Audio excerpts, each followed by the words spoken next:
Sigiriya, also known as Lion Rock, stands as a testament to ancient engineering and artistic brilliance in Sri Lanka. Rising majestically from the central plains, it's a UNESCO World Heritage Site, drawing visitors from around the globe. Originally built in the 5th century by King Kashyapa, Sigiriya served as his palace fortress. The sheer vertical walls of the rock, coupled with intricate water gardens and frescoes, showcase the ingenuity and creativity of the time. The most iconic feature, the Lion Gate, once had a massive lion statue guarding the entrance, giving the rock its name.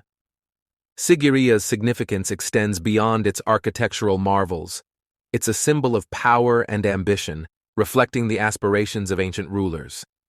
The site's strategic location atop the rock provided a natural defense, highlighting the importance of military strategy in ancient times.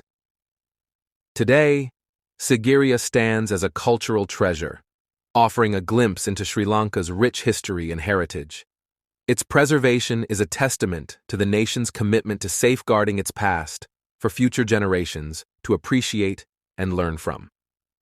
Visiting Sigiriya is not just a journey through time, but also an opportunity to marvel at the human spirit's capacity for innovation and creativity.